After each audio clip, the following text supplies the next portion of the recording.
So hi everyone, my name is Jamie Timmons. I am the head of scientific communications at Amylyx.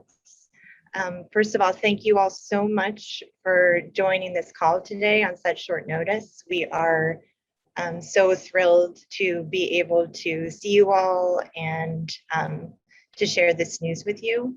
I will be moderating today's very short presentation, which is mostly left for question, answer, and discussion time. And so very high level, just so you know what to expect from this call today. We really have just two overall objectives. The first is to review the key points from our announcement that went out this morning, especially focusing on what we currently know, and also what we do not know, and trying to lay that out as clear as possible. And then a big objective is just to answer your questions. In terms of the agenda, we'll just spend a few minutes doing what we're doing right now, kind of going through our objectives and some quick introductions of who you will see speaking on the call. We have a brief presentation that a few team members from Amylyx and also some of our clinician colleagues will speak to, and then the majority of time will be questions and discussion. I will be monitoring the chat as well as keeping an eye on who is unmuting and try to speak. And we will try to answer as many questions as we possibly can in the time that we have today. So with that said, I'd just like to highlight who you may hear speaking or answering questions on today's call. We are so thrilled to have the principal investigators from the Centaur trial, and I'm sure everyone in the ALS community knows these two physicians very well. We have Dr. Merit Sukovich, and I'll just ask as I say your name if you can just unmute and say hello, just so everyone can see you, hear your voice. Hello, very happy to be here. Great. And we have Dr. Sabrina Paganoni as well. Hi, happy to be here. Great. And then from the Amylyx team, as mentioned, that's me over in the right-hand corner down there. I'm Jamie, I'm our head of scientific communications. And then we have our co-CEOs and co-founders, Josh Cohen. Hi, this is Josh. And Justin Klee. Hi, everyone. Very nice to talk with you today. We have our head of global medical affairs, Michelle Manuel. Thanks, Jamie. Hi, everyone. It's great to be here today. And then our head of global regulatory affairs, Tammy Sarnelli. Hi, everyone. Glad to be on this call. So much. So with our objectives and introductions behind us, I am going to turn it over to Michelle, who will kick us off, just kind of going through step by step what today's announcement laid out. Michelle? Thank you, Jamie. So I hope by now you've all seen our press release that went across the wire at around 8 o'clock this morning, where we announced our intention to submit a new drug application or an NDA to the FDA for the treatment of ALS using AMX 0035. We made this decision. I think we frequently say to the community that we have ongoing discussions with the FDA. In recent discussions, including a pre-NDA meeting, which Tammy will refer to a little bit more in a few minutes, it became clear that we would be able to submit an NDA, and we plan to do that in the coming months. So next slide, Jamie. Or next click. In addition, toward the bottom of the press release, you may have seen, I think it was in the last paragraph, that we also announced that we are currently exploring the possibility of being able to place an expanded access program or an EAP in the US. If we do implement this EAP, if we're able to get it up and running, it will run at the same time as the ongoing phase 3 clinical trial and at the same time as our marketing application review. We plan to announce further information about the EAP by the end of 2021. We are really working feverishly with patients, some of whom I saw are on this call, with clinicians, with specifically Merritt and Sabrina, and we are currently sourcing a vendor to help us with running this program as well. Next slide. So as Jamie said, there are things that we know and things that we don't know. And I think one of the things that we recognize from learning from this amazing community is that, you know, the ALS clock is like no other clock. It's not like the regular time clock. It's very much accelerated. So we know that it's really important for you to understand the timing. One of the things that we decided when we decided to announce our intention to submit an application is we knew we would come to you and we wouldn't have all the answers. What we do know is that we intend to submit a new drug application. We are working day and night to get that done. What we can't tell you exactly today is the date of that submission, and it's pretty complicated. Tammy's going to give you some background on that. And once we submit it, the FDA has to accept it. So we don't know if that will happen. We don't know yet how long the review by the FDA will take if our application is accepted as a filing. And we certainly don't know if Amylyx 0035 will be approved for ALS. But what we do commit to, as we've always tried to do, is to be as transparent as we possibly can with this community and to share updates as we go along. So that is our commitment to you. I'll turn it over to Tammy now. Thank you, Michelle. So just to give people an understanding of what a pre-NDA meeting is, that term is used a lot and not always very clear what actually occurs during those discussions. And to put the appropriate framework around it, it is a very procedural meeting. And it's our opportunity to work with the health authority in the US, working with FDA specifically, to talk about the format of our application in addition to the totality of the content. It is not a meeting where they review the data. There's simply agreement between the sponsor and FDA that you know how to put the application together and that you have enough information for them to review. Those are the two components that are the output of this type of meeting and the discussions that we have during that time. And as we noted today, we did have a meeting. It was noted, it was in July. And we did talk about the format and the content of this marketing application. I can assure you this is going to be my 6th marketing application. I am very familiar with these marketing application, and I'm very familiar with the complexity of putting this type of submission together. So I think we should transition to the next slide to give you what determines when you submit and to give you some insight into some of the complexities. This submission is likely to be greater than 100,000 pages long. It is a full culmination of all of the product information that has occurred over the last 8+ years.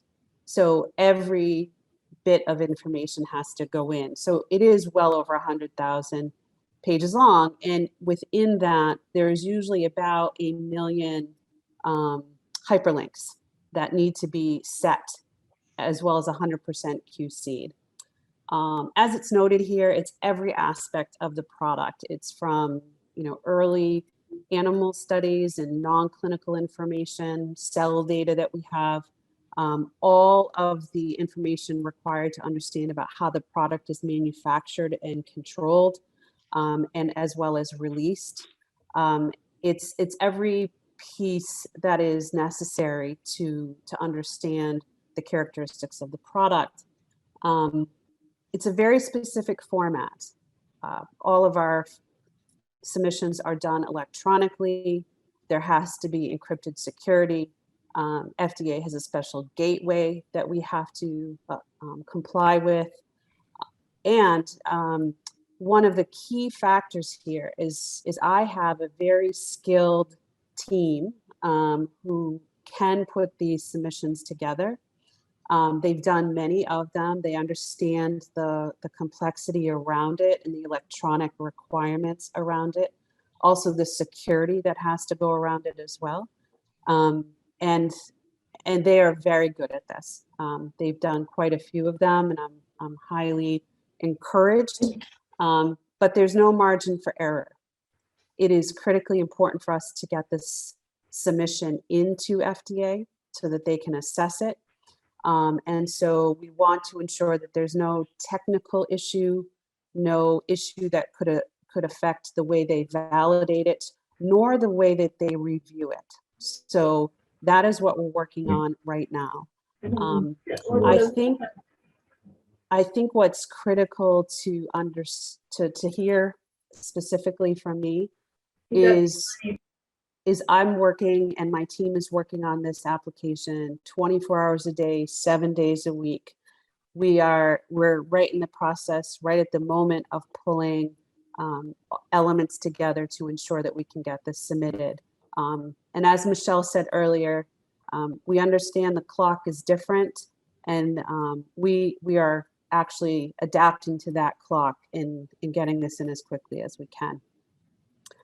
So with that, Jamie, I think I can turn it over back to you and Michelle. Thanks, Tammy. So I want to just highlight as well another piece in the press release today, and something that we've talked about previously, is the Phoenix phase 3 clinical trial. We have our internal code name for it, A35004, is still ongoing. So this plan to submit an NDA doesn't have any impact on the Phoenix phase 3 clinical trial. We're moving forward with the study in Europe and the United States as planned, in order to supplement the clinical development of AMX 0035. And I think now the next slide, we'll turn it over to Sabrina for some comments. Oh, no, excuse me, my turn still. Again, for the expanded access program, we are working really closely with people living with ALS, caregivers, advocacy groups, and clinicians, Sabrina and Merritt specifically, to design this potential US EAP. In planning for the possibility of an EAP, we're looking at the program design and logistics that would be required relative to the timing of our NDA submission. We also are now having supply for not only a 600-person phase 3 clinical trial, but also we are under review in Canada by Health Canada. So sometime in 2022, there's the potential for us to be on the market in Canada. And then if we think about a review process for the US, there may be a need for product next year in the US. So we really have to think about our supply critically and determine how large the EAP can be based on that. We're in early stages of that, but we're working very hard on that.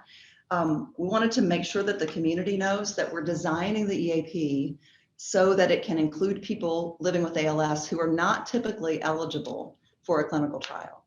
And I know this is something that's very important to the community, and it is a tenet of EAPs and what is called for. And I just wanted to make it really clear that we are, continuing to put the Phoenix trial into action. And anybody living with ALS who's eligible for Phoenix is not going to be eligible for this potential US EAP, because what we can't do is compromise the phase 3 clinical trial conduct while we're making access available for those who are not eligible for clinical trials. So when you see the design proposal come out, hopefully we'll be able to do that if it's possible to do the EAP. You'll see that they look very, very different. And we are really hopeful that we will be able to make that happen. Next slide.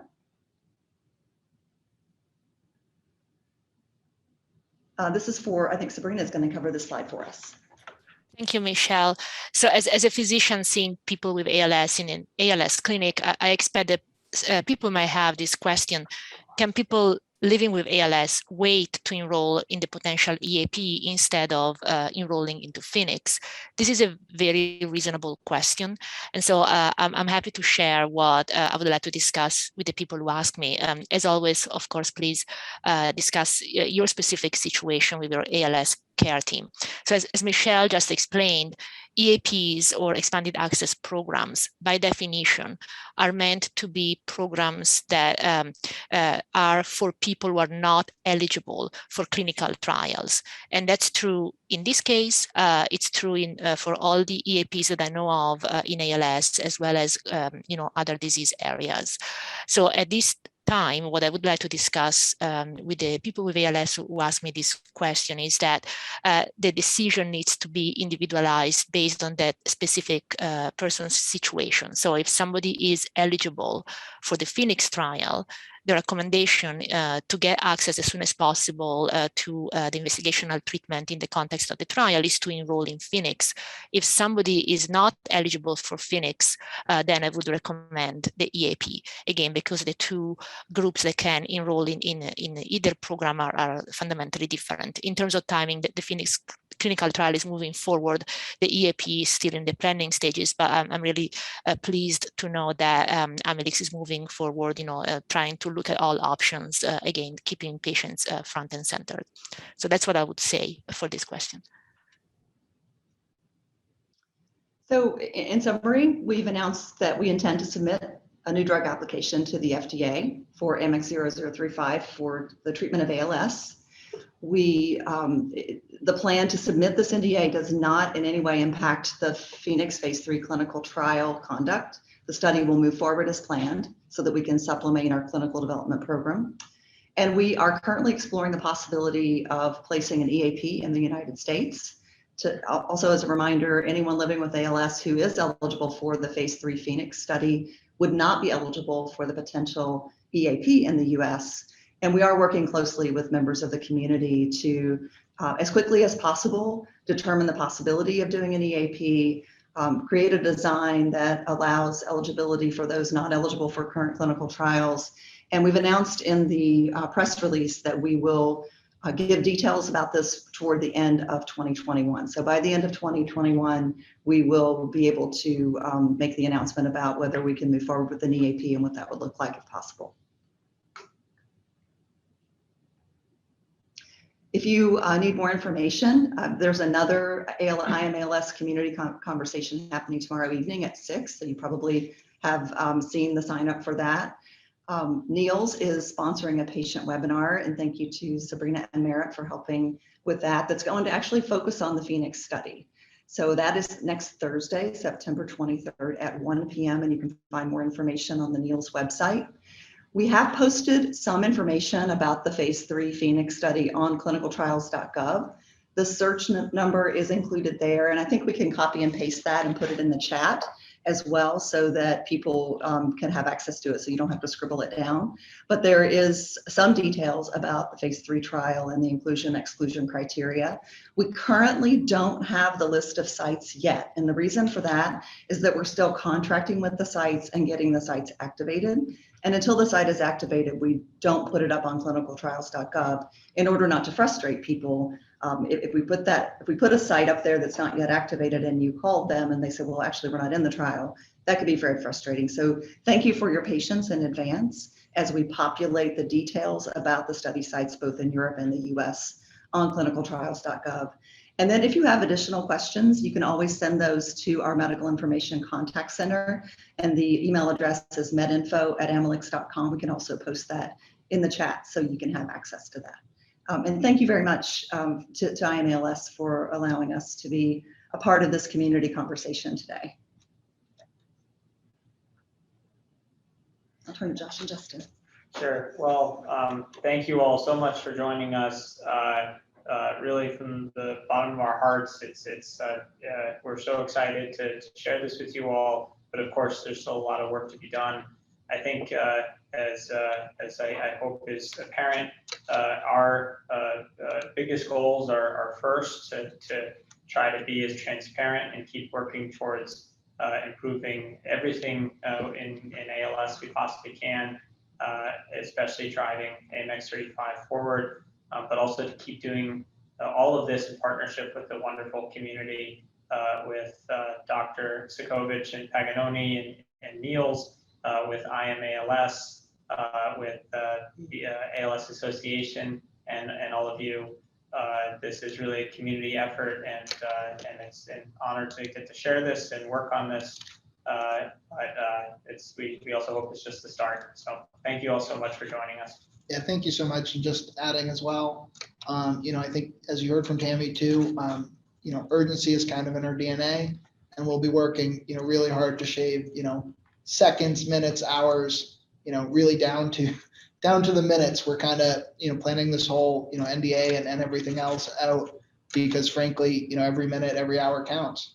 And, it'll be a busy series of weeks for Amylyx, but we'll be working hard to deliver. So, thank you all so much. And, at talking to you all, and the notes we get from you all inspire us every day. It's why we do this. So we're, thrilled to be here.